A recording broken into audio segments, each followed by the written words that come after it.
현미경의 발명으로 인류는 눈에 보이지 않는 작은 세계를 탐구할 수 있게 됐습니다. 최근에는 나노물질의 움직임도 순간 포착할 수 있는 4차원 전자현미경까지 개발돼 새로운 미시 세계의 문이 열렸다고 하는데요. 네, 오늘 과학의 달인에서는 특별한 4차원 전자현미경에 대해 알아보겠습니다. 울산과학기술원 화학과 권오훈 교수와 함께합니다. 어서 오십시오.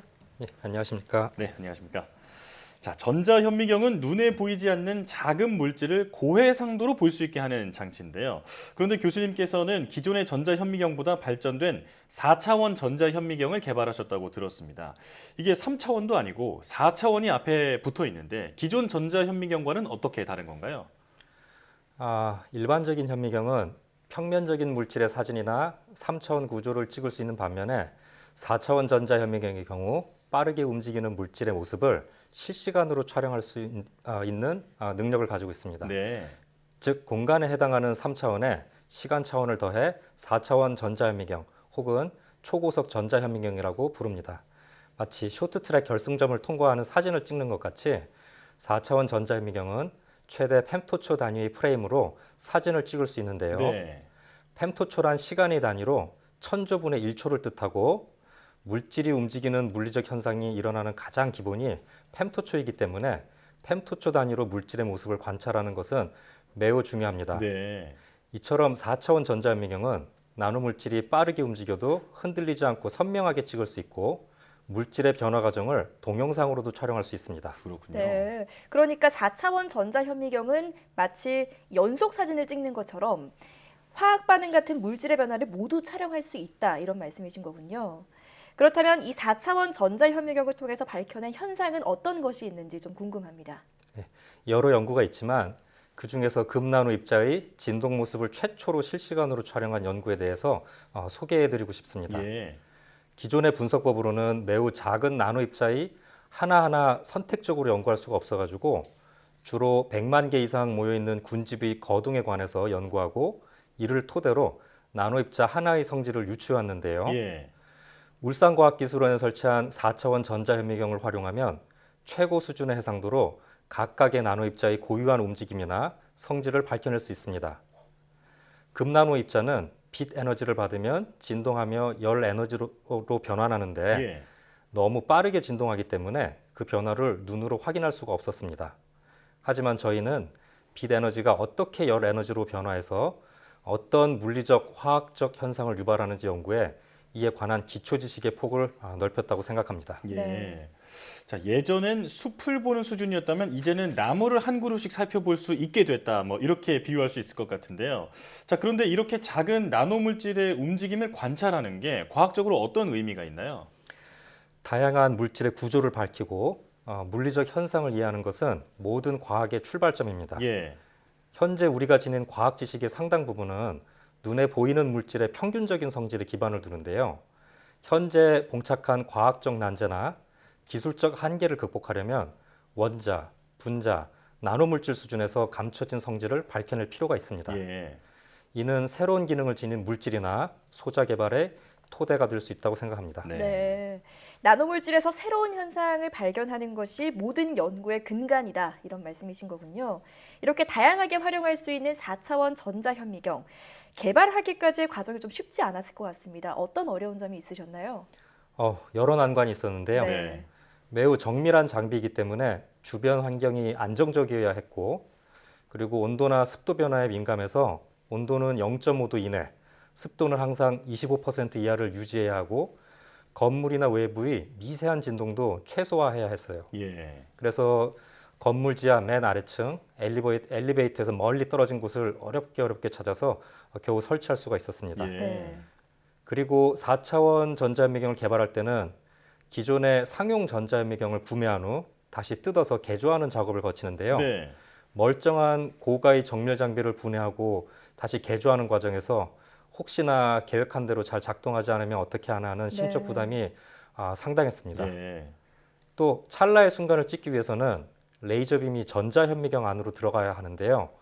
이후에 시료에 정확하게 조사를 해야 하는데 보시다시피 전자현미경이 쇠로 덮여 있어서 현미경 안을 눈으로 볼 수 없었습니다. 네. 막혀 있는 상태에서 빛을 시료가 있는 바늘구멍만한 데다가 조사하는 것은 너무너무 어려웠습니다. 예. 네. 그리고 마지막으로 광학, 전자기학, 기계, 전기, 프로그래밍 등 다양한 지식과 기술이 필요해서 대학원생들하고 이제 함께 공부하느라고 고생 좀 했습니다. 네. 요약해서 말씀해 주셨지만 얼마나 많이 고민하고 연구하셨을지 짐작이 되는데요. 자, 이렇게 어렵게 개발한 4차원 전자 현미경을 이용해서 다양한 연구가 이루어지고 있다고 들었습니다. 최근에는 신소재 물질의 변형까지 관찰하셨다고요? 네. 차세대 전자소자의 소재 물질로 주목받는 흑린이 외부 빛에 반응해 주름처럼 구겨지는 전 과정을 최초로 실시간 포착했습니다. 네. 흑린은 그래핀과 비슷한 2차원 물질, 즉 원자 수준의 두께를 갖는 고체 물질인데요. 예. 전기적 특성을 쉽게 바꿀 수 있어야 소자 재료로 쓸 수 있는데 흑린은 외부 자극으로 미세 구조가 변형되면 전기적 특성이 바뀌는 특이한 성질을 갖고 있습니다. 네. 또 탄소 원자 대신에 인 원자로 이루어져 있고 가로 세로 방향으로 구조가 달라서 전기 전도도, 열 전도도 등의 물성도 축에 따라 다른 특징을 갖는데요. 흑린과 같은 얇은 물질은 주름이 잘 생기고 주름이 잡혔다는 것은 즉 구조가 바뀌었다는 것이므로 물성도 변했다고 생각할 수 있습니다. 예. 네. 그러므로 2차원 물질의 주름을 조절할 수 있으면 물성도 조절할 수 있습니다. 지금까지 흑린이 외부 자극에 반응해 순간적으로 구조가 변하는 모습을 실시간으로 직접 관찰한 연구는 없었습니다. 예. 그런데 이제 저희는 4차원 전자현미경을 이용해 흑린의 빛을 쪼여 에너지를 집어넣고 실시간으로 축에 따라 주름이 비대칭적으로 잡히고 풀리는 과정을 동영상으로 촬영할 수 있었습니다. 저희는 이런 연구를 통해 흑린을 구성하는 인 원자가 더 빼곡하고 탄탄하게 쌓여 있는 방향으로 구조 변형이 잘 생긴다는 사실을 발견할 수 있었습니다. 예. 네, 이 흑린이라는 물질이 원자 수준으로 얇아서 이런 미세한 구조를 관찰하기가 어려웠는데 4차원 전자현미경을 통해서 가능하게 됐다 이런 말씀이신 거군요. 이 4차원 전자현미경을 새로운 분야에도 좀 활용하고 계신다면서요? 네, 퀀텀닷 연구에도 활용하고 있는데요. 네. 퀀텀닷은 가시광선을 흡수해 다양한 빛을 내는 특성으로 디스플레이의 소자로 실생활에 활용되고 있습니다. 하지만 빛의 색깔과 수명을 결정하는 정확한 요인이 아직 풀리지 않았는데요. 그런데 이 4차원 전자현미경에 의해 4차원 전자현미경에서 전자빔에 의해서 물질에서 빛이 방출하는 음극선 방출 현상을 접목하면 퀀텀닷의 모양과 크기에 따라 빛을 내는 규칙성과 특이성을 실시간으로 파악할 수 있습니다. 네. 네. 디스플레이의 발광 소자인 퀀텀닷이 어떤 빛을 얼마나 오래 낼 수 있는지 그 원리를 알아내는 성과를 거뒀다 이렇게 말씀을 해주신 건데요. 앞으로 활용 분야가 무궁무진할 것 같은데 이 4차원 전자현미경을 통한 나노 연구 어떻게 발전할까요? 현재 4차원 전자현미경의 해상도는 아직 원자 하나의 움직임을 보기에는 부족합니다. 네. 장비 개발의 측면에서 시공간 해상도를 개선하기 위해서 끊임없이 노력을 해야 하고요. 그리고 이제 결국 해상도가 이제 좀 올라가면 DNA나 단백질 등의 생체 물질 등 더 다양한 물질의 구조나 기능에 대해 더욱 정밀하게 탐구할 길이 열리리라 기대합니다. 예. 네. 살아있는 생체 물질까지 실시간으로 볼 수 있다면 질환을 예방하는 데도 많은 도움이 될 것 같습니다. 마지막으로 교수님의 앞으로의 계획이 좀 궁금합니다.